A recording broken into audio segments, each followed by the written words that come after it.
Olá, primeiramente, bom dia a todos. Eu me chamo Alice Kettler e eu sou a atual presidente do EP. E hoje nós iremos realizar as apresentações dos artigos submetidos no segundo Simpósio Nacional de BIM, o SINABIM. E desde já gostaria de agradecer a todos pela disponibilidade, compromisso e organização durante todas as etapas do evento.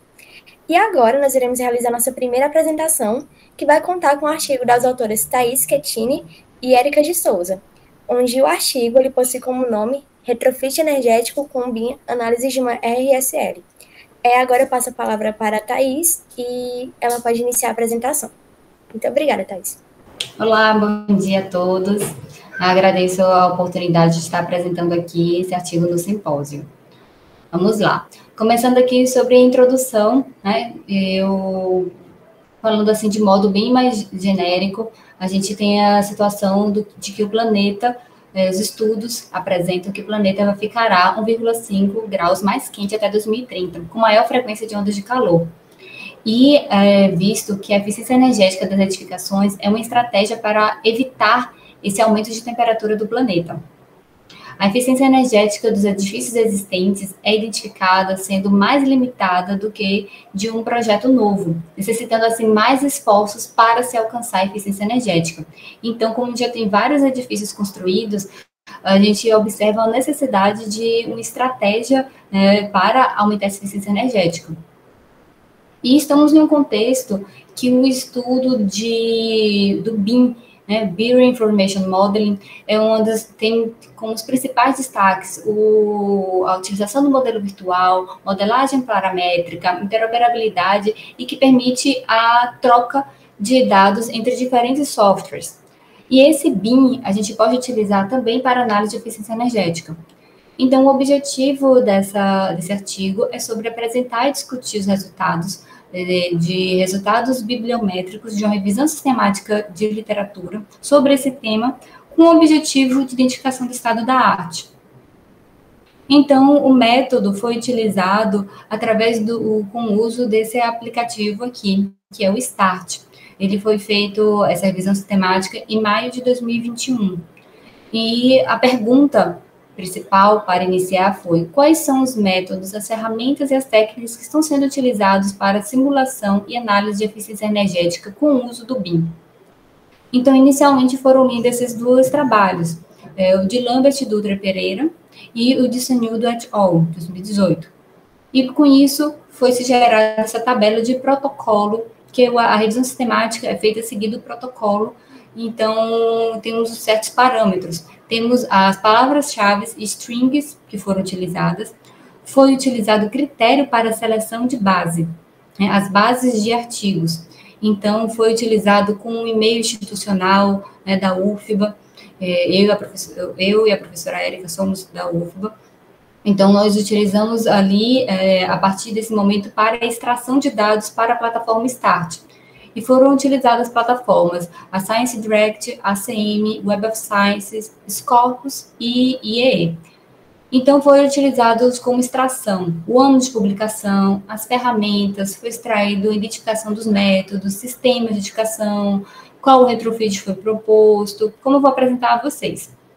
Então, o campo, só um detalhe que o campo da plataforma ACM e a IEE teve um ajuste que foi feito em relação ao encontro das informações sobre título, palavras-chave e resumo. Foi feita a busca em todos os campos.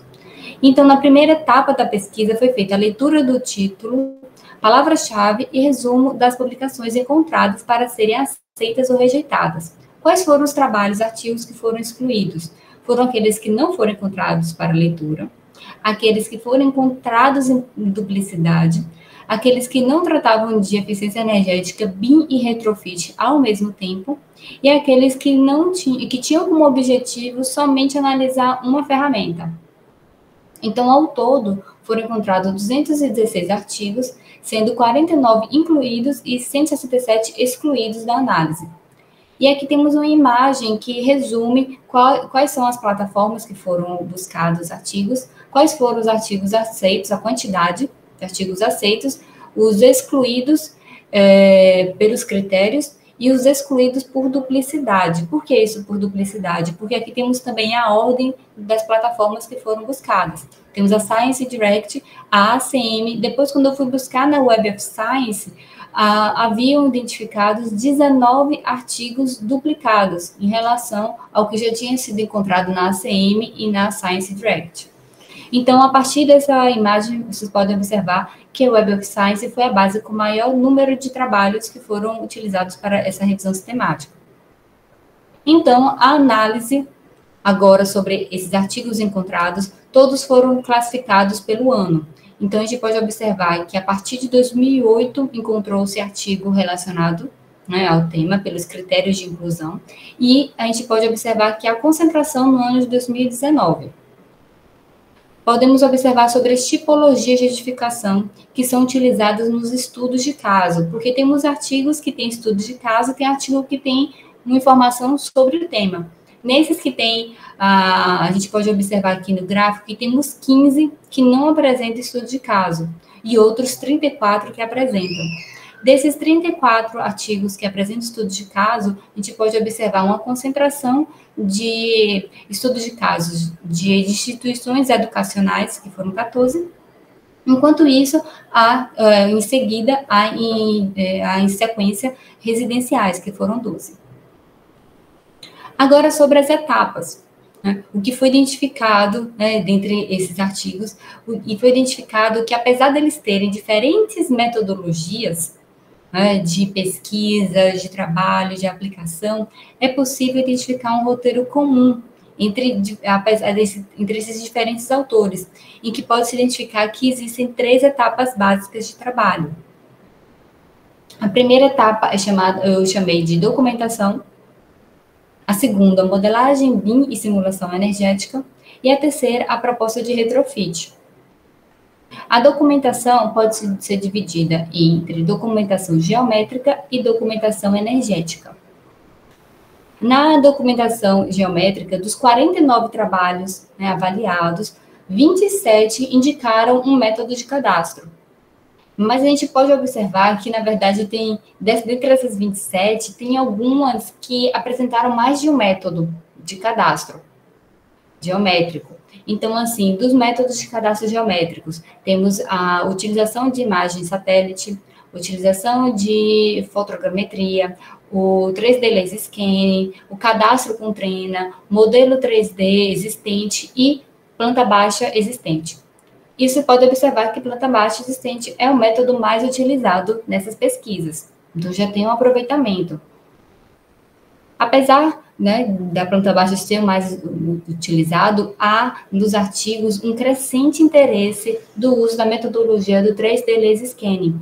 Apesar de que esse método há envolvido um alto custo dos equipamentos e uma necessidade de uma equipe especializada, mas há muitas pesquisas que têm buscado a utilização dessa metodologia. Já na documentação energética, foi identificado como os dados essenciais para a realização a identificação da localização, com a questão dos dados climáticos da cidade, e o uso de materiais, né? A identificação dos materiais construtivos da edificação. Dentre os materiais construtivos, existe para a identificação deles métodos destrutivos e métodos não destrutivos. Os métodos destrutivos não foram identificados nessa revisão sistemática, e os não destrutivos são aqueles que têm a observação da edificação, utilização de dados de consumo e utilização de sensores. Os sensores também foram destaque nessa revisão sistemática. 14 pesquisas apresentam o uso de sensores móveis ou fixos nessa identificação. Esses sensores estão ali para o quê? Para captar dados de temperatura do ambiente, de elementos construtivos em relação à umidade, velocidade do tempo, padrão de ocupação do ambiente. E as câmeras térmicas também foram encontradas em 8 pesquisas. Então, as câmeras térmicas também têm sido utilizadas nessa documentação energética da edificação. Já a segunda etapa, que é sobre modelagem e simulação energética, podem ser encontradas a aplicação prática em todas as 34 pesquisas que possuem estudos de caso, porque são 49 pesquisas, né? 34 possuem estudo de caso e todas as 34 chegam nessa fase de modelagem BIM, simulação energética. Então, essas pesquisas costumam utilizar mais de um software e aí, nesse momento, realizar a interoperabilidade, que é possível também utilizando a plataforma BIM. Foram encontrados aqui, temos um gráfico com todos os softwares que foram utilizados, softwares ou plugins. Então, temos 32 softwares que foram citados, né, apenas uma vez, mas temos outros, né, como aqui o EdClima, o Dynamo, que foram citados 2 vezes, e temos aqui o Energy Plus 13 vezes e o Revit 31 vezes. Né? O Revit foi mais citado, né, como foi falado, e o Revit também houve um destaque nas pesquisas, falando que é o software mais utilizado, software BIM mais utilizado para simulação energética. Outros autores também identificam essa situação, além da pesquisa aqui feita por mim e por Érica.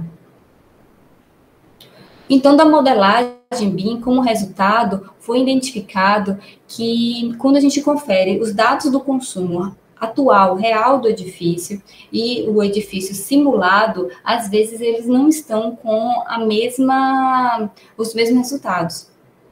Então, neste momento, é identificada a necessidade de fazer a calibração manual de dados no software, para que, no final, o resultado dessa simulação, simulação computacional dentro do software BIM, seja mais similar à simulação, ao edifício real, ao consumo real.